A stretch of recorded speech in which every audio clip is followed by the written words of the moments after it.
Kang. Ya, mungkin Iya, bisa kita kayaknya lanjut mungkin aja. jaringan aku deh. Iya, iya, boleh-boleh deh, Siska. Nah, tadi tuh Kak pertanyaannya gimana yang banyakan sih Kak intinya tuh gimana sih cara ngatasin overthinking? Kebanyakan nanya tentang overthinking ya.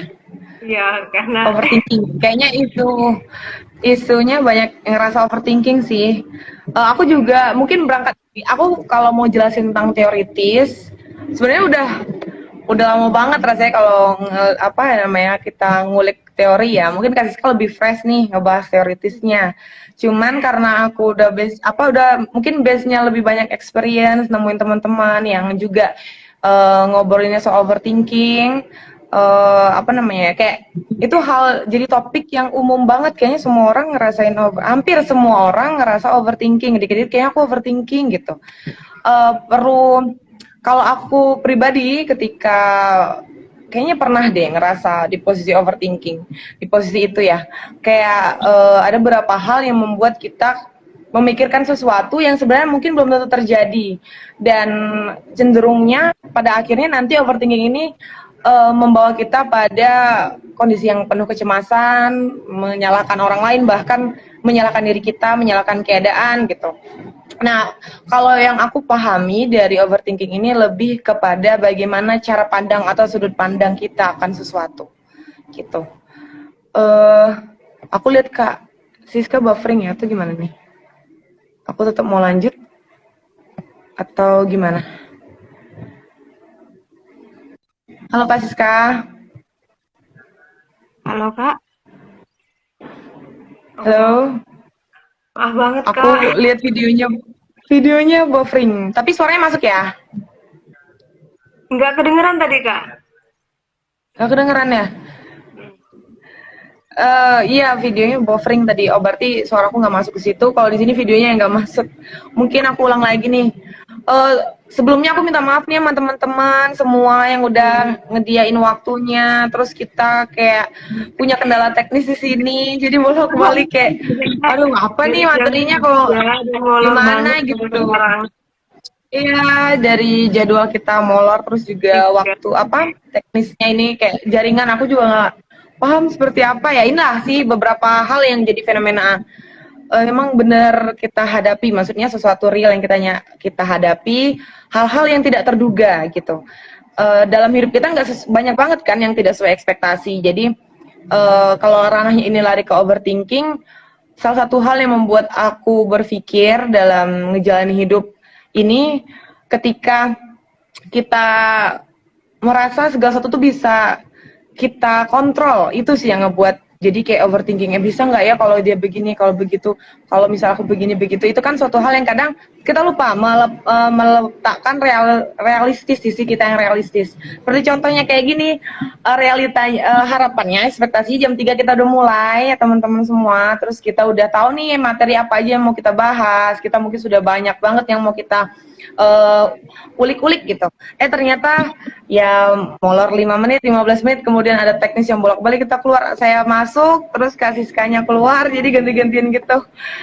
Ya seperti itulah. Maksudnya gambaran sekilas bagaimana banyak hal dalam hidup ini yang tidak bisa kita kontrol. Dan salah satunya hal-hal yang bisa kita kontrol itu cara kita berpikir. Nah, overthinking ini kalau yang aku pahami adalah kemampuan seseorang untuk dia memahami apa yang dia pikirkan itu realistis atau tidak. Karena banyak hal di dunia ini yang kadang memang tidak bisa kita pastikan gitu. Tidak tidak pastian itulah kepastian sendiri gitu sebenarnya. Jadi berangkatnya itu banyak hal dari kita merasa kita mampu melakukan banyak hal, kita mampu melakukan sesuatu, lalu kemudian itu tidak sesuai dengan yang kita harapkan, tidak sesuai yang kita ekspektasikan. Jadi ya kayak kita overthinking, kayak orang umumnya bilangnya berprasangka buruk ya mungkin ya. Nah, kalau ditanya bagaimana nih cara ngatasinnya Kak, berangkat dari pengalaman aku pernah overthinking, mungkin secara spesifik mungkin kasusnya gini sih Kak ya. Aku mau cerita singkat tentang bagaimana aku menyelesaikan skripsi. Nah, waktu itu kayaknya lebih real kayak gitu sih. Mungkin teman-teman yang lagi skripsi mungkin bisa relate, atau nih penelitian akhir. Karena aku pribadi kalau ngejelasin teoritis itu mungkin agak mungkin agak sulit ya. Enaknya langsung deh studi kasus kayaknya. Nah, overthinking ini aku pernah ngerasain waktu aku skripsi. Aku mengambil mata kuliah untuk skripsi itu di semester 7 apa kali ya. Awal itu aku belum melakukan bimbingan, belum ngapa-ngapain sama sekali, tapi aku udah berpikir, apakah aku bisa menyelesaikan skripsi? Kayaknya teman-teman lain udah pada punya topik, udah pada punya gambaran sketch, tapi aku kayak ngontrak-ngontrak aja, tapi aku nggak tahu aku mau ngapain gitu. Lalu ada beberapa hal yang muncul dalam benak aku di awal, kayak apa namanya, ingin melakukan penelitian yang menurut aku sempurna. Menurut aku kayak ini nih penelitian yang keren, ini nih penelitian yang mungkin bisa membuat suatu perubahan bla bla bla gitu. Karena awalnya sebagai mahasiswa otomatis kita punya semangat ya dalam dunia akademis gitu. Nah, mungkin hal-hal seperti itu membawa kepada ketika kita masuk ke dalam realita itu, penelitian itu nggak harus perfect gitu pas kita ngejalanin gitu kan. Nah, dalam proses aku menyelesaikan skripsi itu, overthinking itu bisa sampai aku kebawa sampai kecemasan di mana akhirnya aku stuck dan mandek. Jadi karena aku terlalu banyak yang aku pikirkan, terlalu banyak yang aku khawatirkan, terlalu banyak yang aku kira itu sepertinya tidak terjadi gitu. Malah justru membuat aku stuck dan mundur. Ketika teman-teman sudah pada buat berbagai hal, itu malah makin membuat aku tertekan dan inferior. Kayak, apakah aku bisa melakukannya? Itu sih yang paling sering muncul pada saat aku overthinking. Nggak tahu kalau teman-teman yang lain mungkin banyak kasusnya ya. Kalau aku pada saat itu, sisi muncul overthinking aku adalah pertanyaan, apakah aku bisa melakukannya? Apakah aku bisa melakukannya dengan sempurna, dengan sesuai yang aku inginkan gitu. Nah, ternyata segala sesuatu yang aku takutkan itu hanya ada di dalam kepalaku. Realitanya tidak seperti itu. Ketika aku mencoba, pada saat itu memang perjalanan untuk aku menyelesaikan penelitian akhir itu cukup lama, karena memang ada beberapa administrasi dan segala macam ya tantangan seperti itu yang tidak pernah aku duga. Ternyata aku harus ganti pembimbing, ternyata aku harus ganti subjek, karena salah satu subjek itu mengalami ya tidak sesuai dengan standar gitu. Dan kayak, apa aku bisa gitu. Akhirnya aku mencoba reach out gitu. Coba cari teman atau support system yang kira-kira bisa menerima. Dan aku coba luarkan apa yang selama ini ada di dalam kepalaku, ketakutan-ketakutan itu. Aku bagikan ke teman aku yang juga melakukan hal yang sama. Jadi kami sharing. Nah, ternyata dari berangkat pengalaman aku ini, overthinking itu nggak bisa hanya kita diamkan saja di dalam sini. Kita biarin aja kayak kita pikirin gitu. Kita butuh tempat yang tepat, sahabat yang tepat, orang yang tepat untuk kita bisa menjelaskan apa yang kita rasakan. Ketakutan-ketakutan itu, kekhawatiran itu, dugaan-dugaan, prasangka-prasangka yang ternyata mungkin realitanya nggak seperti yang kita pikirkan. Jadi pada saat itu aku reach out ke salah satu teman, sahabat, aku ceritakan bagaimana ketakutannya aku. Di awal aku menceritakan itu, bentuk pengakuan itu, sebetulnya aku merasa malu. Kayak, kamu kan belajar psikologi kok malah kamu yang malah overthinking gitu istilahnya kan. Kok kamu yang belajar? Ya justru karena saya belajar itu kadang ada sisi di mana kita merasa tekanan yang lebih ya daripada teman-teman yang mungkin nggak belajar gitu. Kayak, karena aku belajar kok aku malah justru lebih ini gitu. Tapi karena kita juga belajar juga sepaket bagaimana cara mengatasinya, ketika kita ngobrol dengan orang yang tepat, oh ternyata alurnya harus seperti ini loh teman-teman gitu. Oh ternyata aku reach out, aku ceritakan, aku paparkan semuanya, kemudian bahkan ketika aku menjelaskan apa yang aku rasakan dan apa yang aku takuti, aku menemukan jawabannya lewat cara aku menyampaikan itu.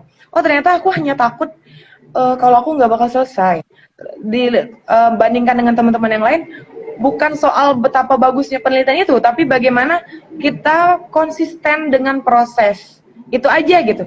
Oh ternyata cuma harus konsisten. Oh ternyata memang cuma harus bangkit, kalau dari bangun tidur tuh harus bangun, kerjain yang minimal mungkin satu kalimat aja jadilah gitu ibaratnya. Hanya small steps gitu.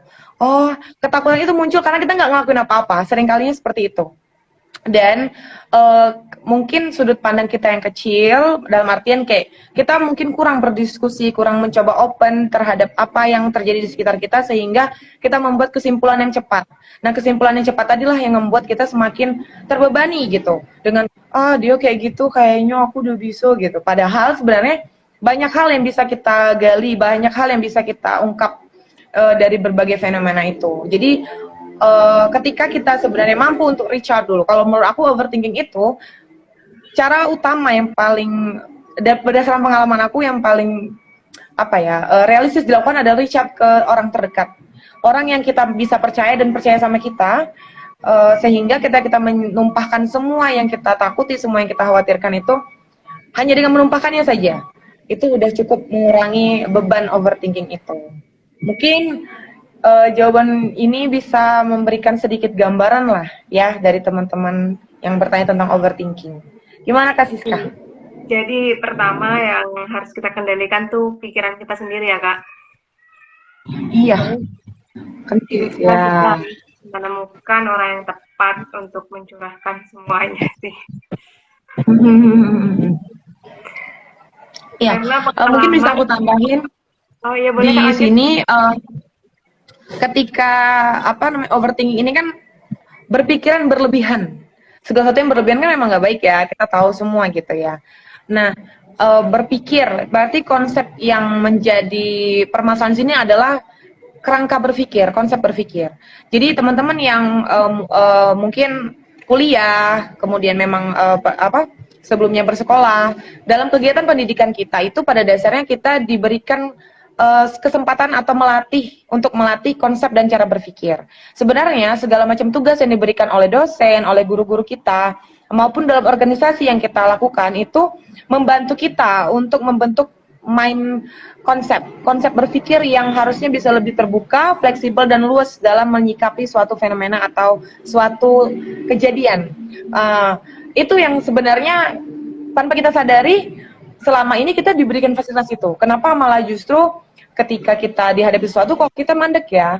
Nah, mungkin kita kurang reach out atau kurang berdiskusi ngobrol sama teman kita tentang apa yang kita rasakan. Kalau aku pribadi berangkat dari fenomena ini, Kak Siska ya, dengan fenomena skripsi ini, aku memutuskan untuk setidaknya dalam 1 minggu aku menemui seseorang, sahabat atau orang terdekat.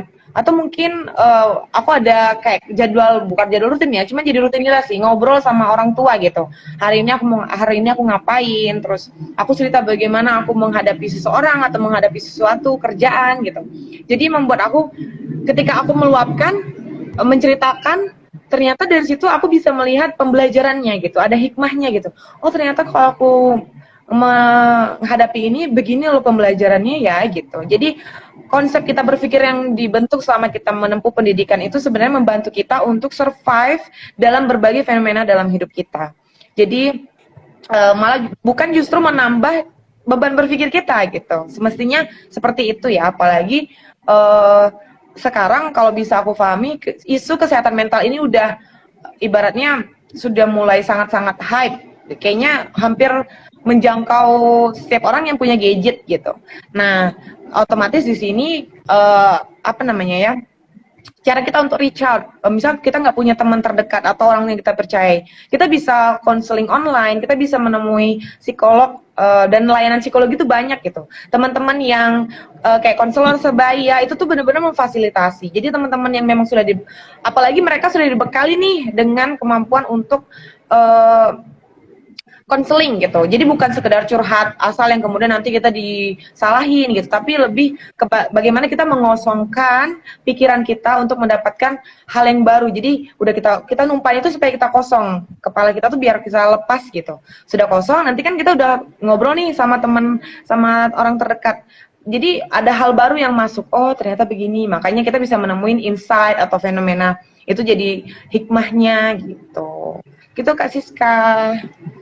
Banyak banget pengalaman Kak Afifah tadi. Mungkin kedepannya bisa aku jadiin contoh juga, karena kayak mengingat mendekati semester akhir nih Kak. Oh iya, seru sih. Iya, pasti ada jatuh bangun. Teman-teman yang di sini mungkin banyak rata-rata mahasiswa ya, teman-teman sejawat gitu. Ada mungkin yang di luar juga konteksnya. Tapi kita yang dapat kesempatan untuk kuliah itu suatu privilege bisa aku bilang, karena kita diberikan kesempatan yang lebih untuk bisa memperoleh bagaimana simulasi problem solving yang sebenarnya di dunia nyata. Karena kuliah itu ibaratnya kayak memang apa ya, prototipe kecil aja gitu. Pas kita udah turun di dunia nyata tuh kayak, wah ternyata teori yang selama ini aku pelajarin itu enggak sesakit itu gitu.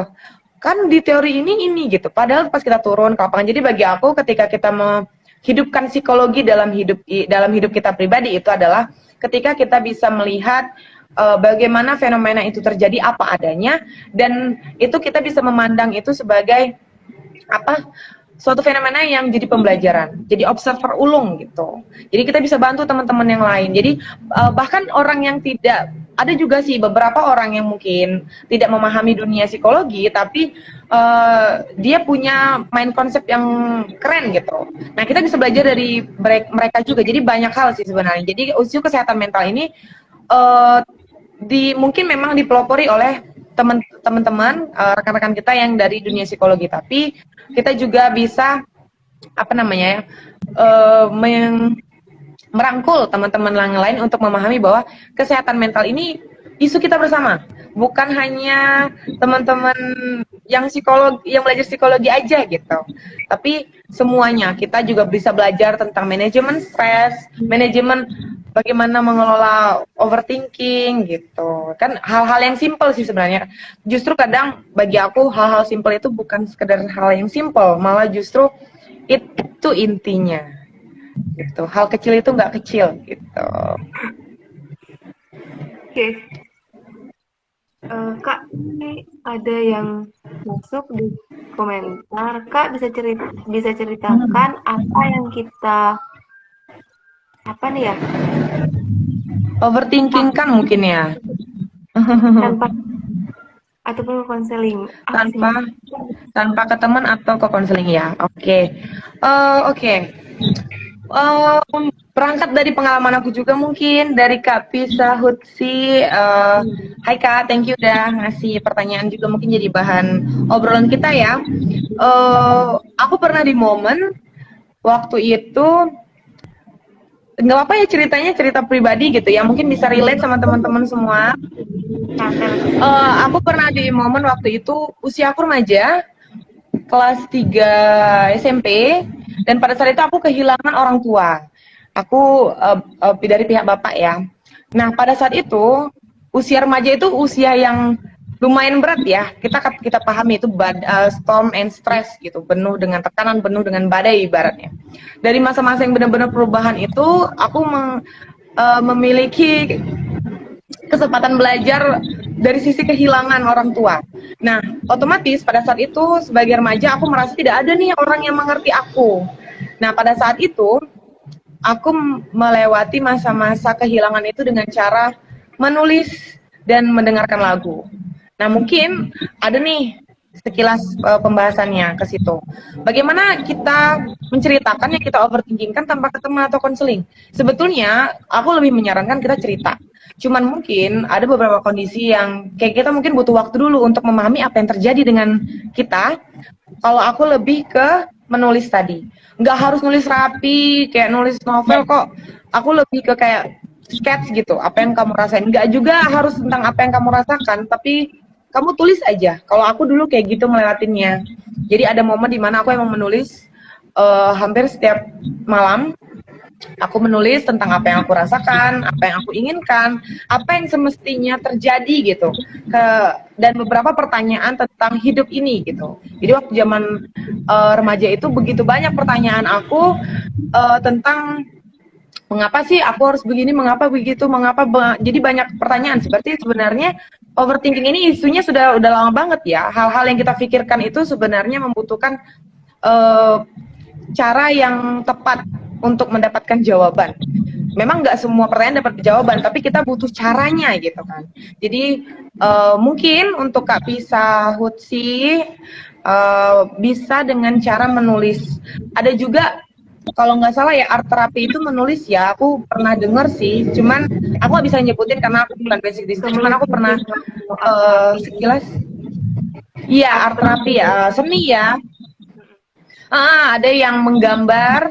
Aku juga waktu itu scrapbook. Mungkin teman-teman ada yang pernah buat scrapbook. Jadi scrapbook itu kayak buku, isinya ya kertas-kertas yang pisah-pisahin kayak gitu, dibikin. Nah, itu salah satu bentuk cara manajemen stres aku sih pada saat itu. Jadi ke pola pikir kita yang tadi begitu banyak, coba kita alihkan dulu sementara. Sehingga nanti ketika udah tenang, kita bisa melihat nih jalurnya. Oh, tadi aku begini, ternyata aku tadi begini-begini gitu. Harapannya ini bukan harapannya ini Kak Pisa ini bisa ngobrol nih sama yang tepat, orang-orang yang tepat. Cuman untuk langkah pertama mungkin bisa dilewati dengan cara itu dulu. Mungkin ada teman-teman yang kayak introvert apa segala macam yang memang nggak bisa ketemu langsung. Ada kok konseling online yang nggak harus ketemu. Mungkin kan ada beberapa hal yang membuat kita lebih nyaman ngobrol nggak harus tatap muka. Jadi overthinking itu mesti diselesaikan, Kak. Kalau menurut aku ya, karena ketika itu tidak diselesaikan apapun itu bentuknya, pasti akan menghambat kita, pasti akan membuat kita stuck. Kayak aku udah pernah stuck, jadi harapannya aduh teman-teman yang lain kalau bisa jangan stuck kayak aku dulu gitu. Jadi pengalaman aku mungkin bisa jadi cerita buat teman-teman semua. Jadi ketika kita overthinking dan tidak diselesaikan, hanya sibuk dengan pola pikir kita yang kusut dan tidak coba nyelesain, ya kita stuck. Kita ibaratnya kita punya banyak potensi, kita punya banyak bakat sebetulnya. Hanya karena kita membagikan sesuatu yang mungkin tidak sesuai dengan realita, mungkin tidak sesuai dengan yang sebenarnya, malah justru mematikan potensi kita, malah justru mematikan bakat kita. Kan sayang banget rasanya ya, apalagi kita sudah dapat fasilitas belajar dengan banyak orang hebat, teman-teman kita yang sayang sama kita, yang bisa support kita gitu. Dan lagi Kak Siska, mungkin itu dari aku.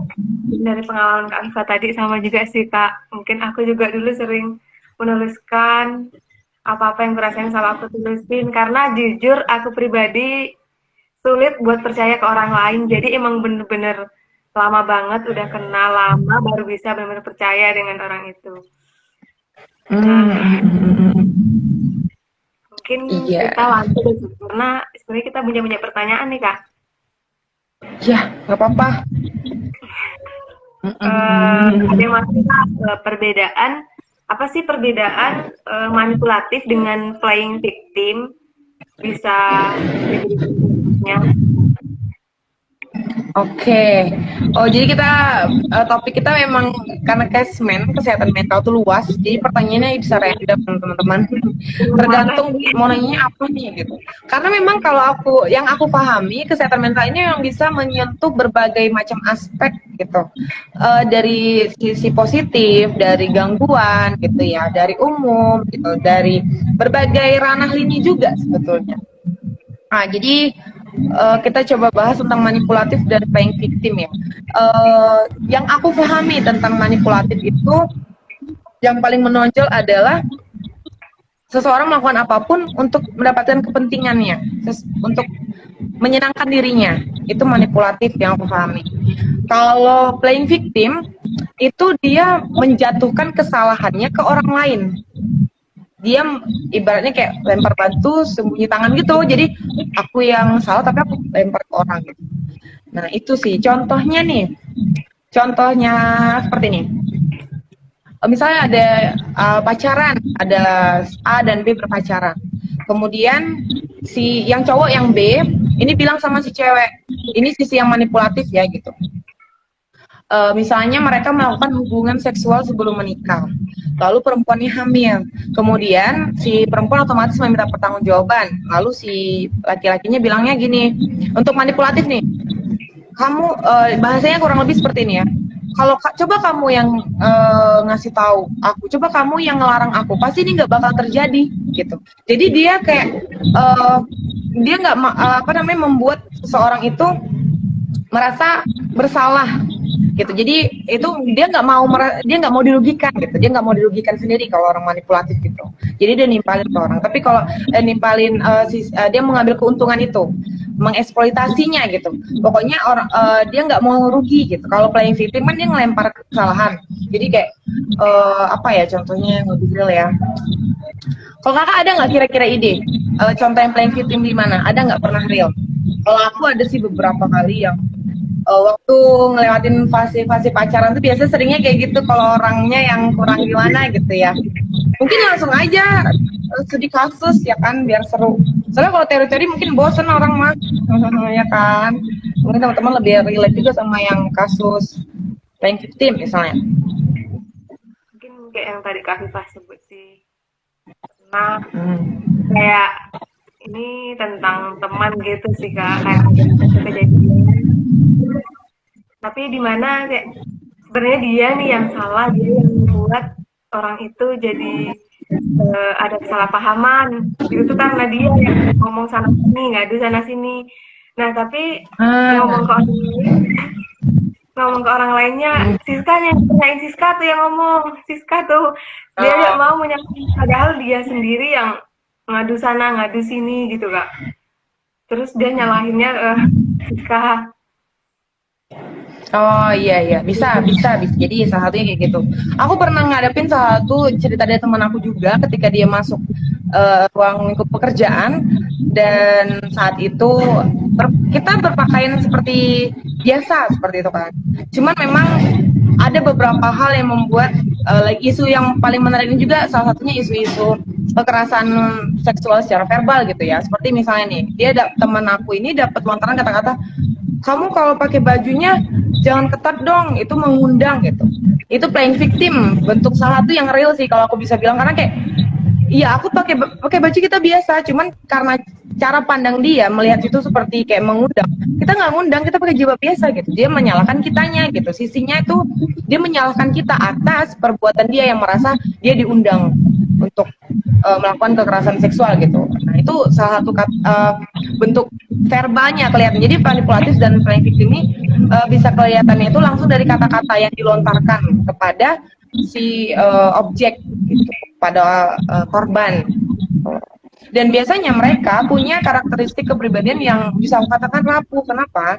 Karena bisa berasal dari pola asuh atau kondisi-kondisi di mana dia cenderung menyelesaikan masalah dengan cara melarikan diri. Gitu. Kayak kan kita ada tuh fight or flight dalam menghadapi suatu masalah ya, hadapi atau lari. Nah, mereka ini dengan kepribadian yang rapuh, mungkin dengan pola asuh dan segala macam yang terjadi dalam hidup mereka, sehingga membentuk pola penyelesaian masalah itu melarikan diri. Jadi ketika mereka berpasangan, ketika mereka dalam rekan bisnis, rekan kerja ataupun rekan sejawat gitu, teman kita gitu, mereka cenderung melakukan hal itu tanpa disadari gitu. Iya kayak kata Karina nih, gila pakai baju renang, tiket callingin, salah terus, iya.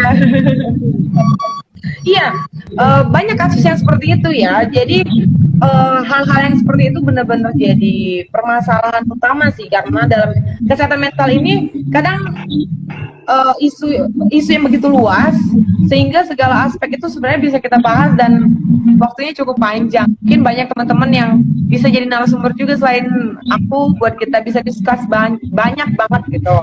Banyak banget kasus dari sudut pandang feminis, dari sudut pandang psikologi positif, dari sudut pandang kesehatan mental itu ranah lininya banyak banget sih. Ya. Sering kayak perempuan disalahin kalau dalam hal pacaran ya Kak. Kayak terus mereka kayak perempuan tuh selalu kayak kenapa kamu pakai baju mengundang, selalu orang-orang Ya. Iya, jadi manipulatif dan playing victim ini bisa kalau realitanya ya, kalau misal secara teoritisnya ya beda nih perbedaan artinya. Cuman ketika itu terjadi tuh banyak kasus dari pacaran sih memang ya biasanya nih manipulatif nih contoh kayak cara pakaian. Kenapa perempuan seringkali apa ya dikritisi secara berpakaiannya gitu ya kan?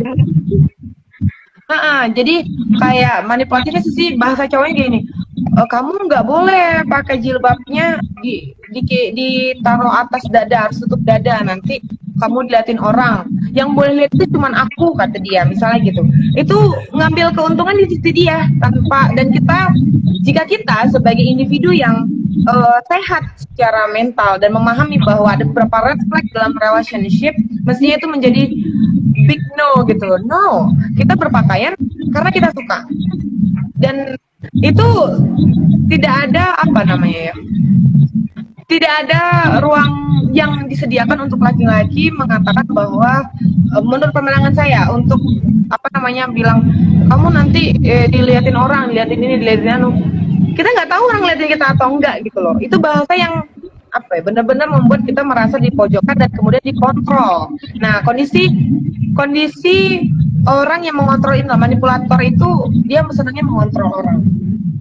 Dia mengontrol cara berpakaian, mengontrol cara berpikir, mengontrol bagaimana kita bersikap gitu. Pada endingnya seperti itu. Dia jadi mengambil keuntungan dari pihak lain supaya dia bisa mengontrol. Dan biasanya bahasa-bahasa itu kerap kali berbahasa playing victim. Jadi yang ditimpakan semuanya ke korban. Kita sebagai korban inilah yang aku harus begini jadi kayak sebenarnya itu tidak jadi masalah, akhirnya jadi masalah sehingga kita kayak ngikutin aja kata dia seolah dia yang paling benar gitu.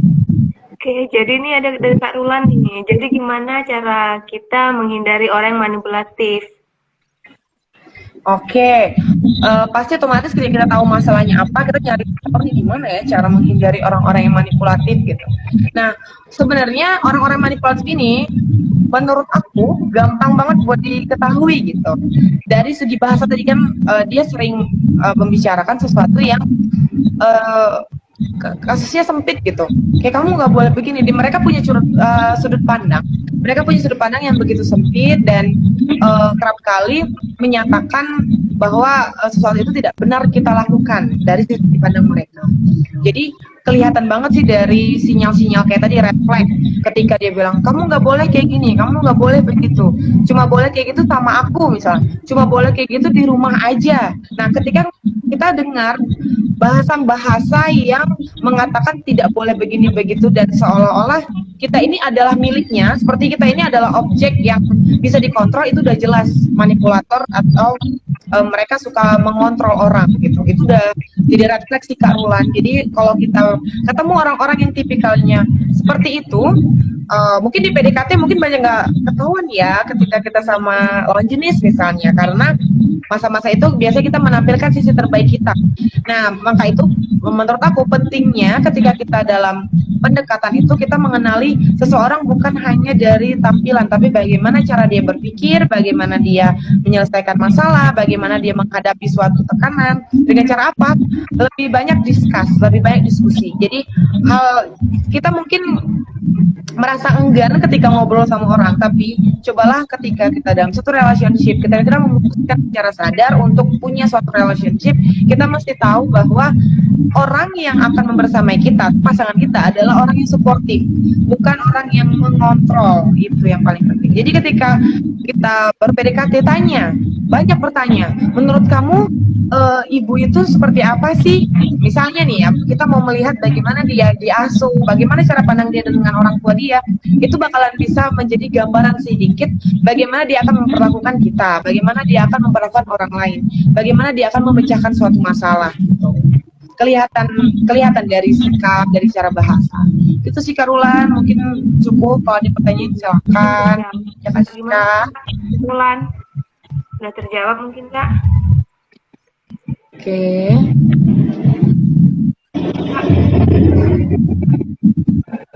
Gimana sih? Mungkin kita satunya dulu Kak, kayak poinnya sama. Yang pertama tuh gimana cara ngerelain dia bahagia dengan yang lain. Jadi iya. Mengatasi atau mengurangi trauma karena pasangan Kak? Oke. Ya. Lagi-lagi tema kita memang macam-macam, relationship pun kita bahas juga di kesehatan mental kali ini ya teman-teman. Wah, aku ngerasa topik kali ini beragam banget warnanya ya.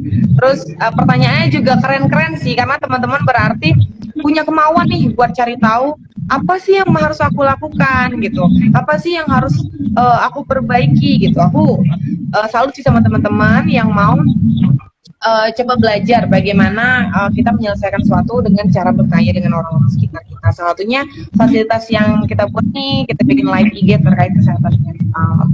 Nah, kalau tadi pertanyaannya bagaimana sih kita bisa merelakan dia bahagia dengan orang lain dan menyembuhkan traumanya gitu.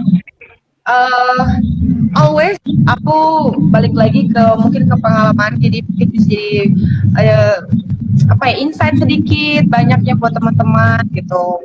Aku tahu kalian juga pasti punya pengalaman pribadi masing-masing dan punya kemampuan untuk bisa melihat itu sebagai pembelajaran. Nah, di sini aku mau sharing kalau untuk membagikan orang lain, aku dulu pernah di posisi seperti itu juga gitu. Pernah di posisi yang memang aku pernah mempunyai relationship, kemudian karena satu dua hal akhirnya memutuskan buat kita selesai, dan dimana pada saat itu otomatis ada pikiran yang masuk kayak segala macam untuk memori kita yang dulu tadi kita bareng-bareng, kemudian akhirnya kita pisah dan kayak oh bisa nggak ya aku merelakan dia sama yang lain. Well, untuk pertama aku bisa katakan it's okay kalau kamu punya perasaan atau pemikiran seperti itu di awal kalian putus atau hubungan itu berakhir. It's okay, it's fine, karena itu hal yang normal terjadi ketika kita menghadapi suatu kehilangan atau fase grieving, fase dimana kita melihat suatu itu tidak lagi jadi bagian diri kita. Ada beberapa macam nih, sebenarnya banyak respon, tapi salah satu yang paling sering itu adalah pemikiran yang datang di kepala kita, bagaimana ya kalau aku bisa merelakan dia bahagia sama yang lain. It's okay untuk awal kita merasa kehilangan, tapi seperti yang aku bilang tadi, jangan dilarut-larutin gitu. Sedihnya jangan, nggak perlu larut-larut gitu. Percayalah akan ada yang lebih baik setelahnya gitu kan kalau orang. Nah, untuk bagaimana merelakannya nih? Aku mau merelain. The first thing is, kalau aku bertanya gini, kalau aku tanya sama kalian, siapa orang yang paling kalian sayangi? Kalian butuh waktu berapa lama untuk menyebutkan nama kalian sendiri? Nah, itu loh. Jadi kita sering lupa, kita ingin orang lain bahagia tanpa kita melihat diri kita bahagia atau enggak gitu. Karena orang bilang itu selfish ya, pakai egois. No, it's not. Beda dengan egois yang nggak memperdulikan orang lain. Tapi di sini adalah ketika kita bahagia. Apakah itu perlu kita untuk memikirkan sesuatu yang sudah lepas dari kita? Itu tadi balik lagi ke mind concept. Bagaimana cara kita berpikir. Jadi lagi-lagi sebenarnya isu kesehatan mental ini adalah balik lagi kepada bagaimana kita mengelola pola pikir dan sudut pandang kita akan suatu fenomena. Ketika hubungan itu berakhir, yang kita pahami adalah ada banyak pembelajaran yang datang ke kitanya. Jadi jangan sampai kita menempatkan kebahagiaan kita itu ke orang lain. Kalau aku bahagia sama dia, aku bahagia ketika sama dia. Jangan dilepaskan bahagia itu ke orang lain, tapi tempatkan bahagia itu di kita. Ada namanya, aku pernah baca tentang tangki cinta. Mungkin teman-teman pernah dengar juga tentang konsep tangki cinta ini. Jadi setiap individu itu sebenarnya kita sendiri punya tangki cinta. Tangki cinta ini adalah rasa aman, rasa disayang, rasa dicintai dan mencintai yang kita miliki. Dan tangki cinta itu hanya kita yang bisa ngisi. Jangan sampai tangki cinta itu kita letakkan di orang lain dan kitanya kosong. Nah, ketika tangki cinta kita kosong, orang yang datang ke kehidupan kita, dia mengisi tangki tadi. Ketika dia pergi, tangki kita kosong lagi kan. Nah, semestinya kita yang punya kemampuan untuk mengisi tangki itu sendiri gitu. Bagaimana caranya? Nah, mengisi tangki cinta ini banyak, seperti melakukan hal-hal yang berkaitan tentang diri kita. Makanya ada bahasanya love language. Love language ini nggak hanya buat pasangan, tapi buat diri kita. Kita ini punya love language yang gimana ya? Contoh, kalau misal aku physical touch nih. Nah, untuk diri sendiri, physical touch itu kaitannya dengan kayak lebih suka merawat badan gitu. Jadi mengisi tangki cinta tadi dengan love language arahnya. Kita merawat tubuh, kita skincarean misalnya, kita membuat suatu hal yang kita bahagia. Itu cara kita melakukan tangki cinta tadi. Nah, ketika orang pergi sebenarnya mungkin ada beberapa part yang akan dia ambil. Tapi percayalah, akan ada banyak hal yang sebenarnya menambal sih menurut aku, kayak malah justru mengisi. Ketika mereka pergi justru sebenarnya mengisi apa? Mengisi pemahaman kita, mengisi pengalaman kita, membuat banyak insight dalam hidup kita. Oh, ternyata dari si A aku belajar bagaimana komunikasi yang baik dengan pasangan aku. Oh, dari si ini ternyata aku belajar. Ketika diri sama orang lain sebenarnya kita harus bersyukur. Lebih ke bersyukur sih kalau aku bilang. Kenapa? Karena kita diberikan kesempatan untuk bisa di fase mendapatkan pengalaman seperti itu, dan itu udah waktu dia pergi gitu loh. Udah, kalau menurut aku relakan aja yang sudah pergi, karena sebenarnya konsep memiliki dalam pasangan itu ketika itu tidak tepat dan tidak ada landasan yang jelas, itu justru membuat kita semakin malah menjadi obsesif, malah menjadi posesif. Itu sih yang menyakitkan. Jadi ketika dia lepas tuh kayak kayak kita aur-auran jadinya kan, karena kita salah menempatkan konsep kebahagiaan dan tagi cinta itu. Jadi balik lagi kan ke main konsep, bagaimana cara kita berpikir akan sesuatu, bagaimana kita menempatkan sesuatu secara tepat. Itu tuh Kak Siska. Gimana nih Siska? Harus lebih banyak mencintai diri sendiri aja. Nah, ada lagi pertanyaan. Tapi random banget sih Kak pertanyaannya. Iya memang, kan random kayaknya topik kita kali ini ya. Iya, dan tidak diselingkuhi. Bagaimana cara menemukan pasangan yang setia dan tidak diselingkuhi ya pertanyaannya? Iya. Oh, oke. Bagaimana ya? Aku ulang lagi sih pertanyaannya. Biar kita bisa meruntutkan apa yang akan harus kita lakukan langkahnya nih. Bagaimana caranya kita menemukan pasangan yang setia dan agar kita tidak diselingkuhi? Kayaknya ini aku bisa bahas sekilas dari banyak yang lagi hype itu sebelumnya kayak kasus layangan putus ya. Itu kan banyak tuh kajian-kajian setelahnya gitu ya, apalagi kajian psikologisnya. Sampai pada momen dimana aku ketemu suatu quotes ya mungkin atau kata-kata kita nggak bisa minta orang buat nggak selingkuh gitu. Tapi kita itu tadi kita nggak bisa mengontrol perilaku orang, kita nggak bisa mengontrol apa yang orang lain pikirkan. Tapi yang bisa kita lakukan adalah mengontrol diri kita, sikap kita, bagaimana cara kita mempersepsikan sesuatu. Jadi kita nggak bisa melarang kamu jangan pernah selingkuh ya. Untuk orang yang mau selingkuh, pasangan kita, kalau dia mau selingkuh dia bisa aja. Jadi nggak ada ibaratnya tuh nggak mungkin dia nggak ngelakuin. Bisa ada aja cara kita selingkuh gitu, ada aja. Jadi kita nggak bisa kayak kontrol jangan sampai kamu selingkuh dan segala macam. Itu suatu hal yang membuat kita malah jadi beban. Menurut aku hal yang paling penting adalah bukan tentang bagaimana supaya orang nggak selingkuh, tapi bagaimana aku bisa membuat orang itu nyaman sama aku, dan bagaimana orang itu bisa tetap sama aku walaupun dia ketemu dengan beragam yang mungkin lebih baik dari aku. Jadi intinya itu lebih ke bagaimana di kitanya, bagaimana mempersiapkannya. Jadi bahasa itu bukan mencari tapi menjadi, ya gitulah istilahnya gitu kan. Nah, bagaimana cara mencari orang yang setia? Aku percaya dengan ada hukumnya namanya attractive law ya, attractive law, hukum tarik menarik. Jadi ketika kita setia, aku yakin dan percaya kita akan dipertemukan dengan orang-orang yang setia. Nah, ketika tidak, banyak kan, enggak kok nggak berjalan dengan realitanya kayak gitu. Benar, banyak banget teman-teman hal-hal yang memang nggak sesuai dengan realitanya. Sesama seperti kata-kata tadi, aku setia tapi ternyata dia nggak setia. Wait, ketika kita membahas tentang konsep setia, kita harus melihat jangan hanya setia dengan satu pasangan, bukan dengan seseorang gitu. Tapi apakah kita setia dengan diri kita? Seperti misalnya, apakah kita komitmen dengan yang kita sampaikan? Apakah kita tepat waktu? Apakah kita menepati janji? Itu adalah salah satu unsur dalam konsep setia. Artinya, setia ini bukan diperuntukkan hanya pada satu orang, bukan pada satu titik gitu, bukan. Tapi bagaimana kita menerapkan konsep setia ini hampir dalam segala aspek kehidupan kita, sikap kita, perbuatan kita, cara kita berpikir, apakah kita setia dengan yang kita lakukan. Nah, hal-hal ini jika memang kita membuatnya runtut dan runut dan kita jadi ini tuh ibaratnya sifat yang rutin, otomatis kita akan ditemukan dengan orang-orang yang setia. Mungkin bisa setia dalam pekerjaannya dia, atau dia setia dengan keluarganya. Nah itu, jadi jangan sampai kita menganggap setia ini dalam konteks yang sangat kecil ya, kayak hanya sekedar setia di pasangan, setia sama lawan jenis gitu.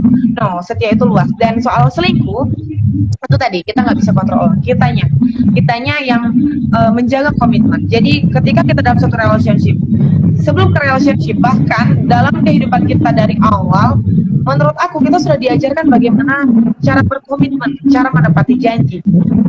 Misalnya nih dari segi pendidikan, kita sudah tahu ada PR atau segala macam, itu kita diajarin, oh kalau aku sekolah, aku berkomitmen untuk belajar gitu. Oh ternyata kalau aku kuliah, aku berkomitmen untuk menyelesaikan tugas-tugas gitu. Itu bentuk tanggung jawab. Jadi menurut aku dalam suatu relationship itu bukan hanya dengan orang tapi dengan diri kita sendiri. Ini adalah bagaimana kita berkomitmen dengan diri kita, hingga ketika orang-orang yang datang ke dalam kehidupan kita tuh sudah otomatis terfilter sesuai dengan bagaimana kita memandang dan bagaimana kita menjadi diri kita. Seperti itu. Gimana menurut Kak? Jadi sebenarnya sebenarnya semuanya dari kita sendiri ya kak, gimana cara Iya. kita komitmen dengan diri sendiri. Masih ada banyak pertanyaan nih kak, tapi kayaknya waktunya sudah habis nih. Mungkin lain kali Oh iya. kita bisa lagi. Nah, jadi pembahasan kita sebenarnya random banget ya hari ini. Benar sih, benar. Gimana sih kayak mengelolanya, mungkin kita dari manajemen pola pikir, nah, terus ngatasi pertama juga dari pikiran kita sendiri, kita, terus kita harus mencari tempat yang tepat untuk mencurahkan apa yang kita rasakan. Terus mengatasi manipulatif, mungkin kita harus mulai menggunakan orang-orang yang toxic buat kita, manipulatif buat kita. Nah, jadi segala sesuatu tentang dan semua itu sebenarnya kembali kepada diri kita sendiri. Gimana cara kita menanggapinya, gimana cara kita ini tuh sih aku tangkap hari ini. Nah, terima kasih juga waktunya kak. Terima kasih materinya yang kak. Semoga kita nanti bisa ketemu lagi next episode. Ini dari Kak Afifah. Apa tuh? Closing statement. Kayak kata-kata mungkin kata-kata penutup dari kakak. Oh ya, suaranya nggak denger jelas di sini. Oke, maaf ya Kak Cika ya. Terima kasih banyak loh udah nemenin hari ini. Aku juga apa namanya ya, cukup berkesan karena memang dari awal kita untuk apa ya buat live IG ini berhasil aja udah diuji. Apakah kita punya kesehatan mental yang baik dalam menghadapi suatu hal yang tidak terduga gitu ya? Kalau aku ngerasanya gitu sih. Jadi kayak banyak hal memang di dunia ini yang kita hadapi itu ibaratnya selama kita hidup pasti akan ada namanya tekanan, akan ada selalu namanya stres. Jadi kita semestinya bukan menghindari stres itu, tapi kita harus menghadapi, not flight, tapi fight for it gitu. Harus menghadapi. Apapun itu bentuknya, siapapun orang yang datang ke dalam kehidupan kita, menurut aku, apapun fenomenanya juga, itu tergantung bagaimana di kita. Bagaimana cara kita untuk bisa melihat itu secara analisis dan kritis. Karena pada dasarnya kita diberikan fasilitas yang sangat lengkap dan nggak ada celah bagi aku, menurut aku ya, untuk memahami segala sesuatu itu adalah fenomena yang bisa kita jadikan pembelajaran. Jadi nggak sebenarnya ketika kita memahami itu semua tidak ada celah untuk menyalahkan orang lain, menyalahkan diri kita sendiri. Justru semuanya jadi alasan kita buat happy, untuk buat kita lebih ringan ngejalanin hidup. Jadi kayak people come and go. Jadi take it easy gitu. Orang-orang datang dan pergi dalam kehidupan kita pun kita datang dan pergi dalam kehidupan orang lain. Jadi semuanya sama. Jadi jangan menurut aku tidak perlu kita menganggap itu jadi suatu beban yang berat. Hanya cukup kita belajar melepaskan atau menumpahkan apa yang ada di kepala kita. Kita butuh itu aja sebenarnya. Untuk survive kita hanya butuh 1 atau 2 orang saja dalam hidup untuk menyelesaikan apa yang ada di kepala kita. It's more than enough gitu. Oke, tadi selamat ulang tahun untuk narasumbernya. Thank you Kak Neno. Iya pas hari ini ya. Thank you semuanya. Lancar sudah urusannya. Ya, kasih sekali lagi.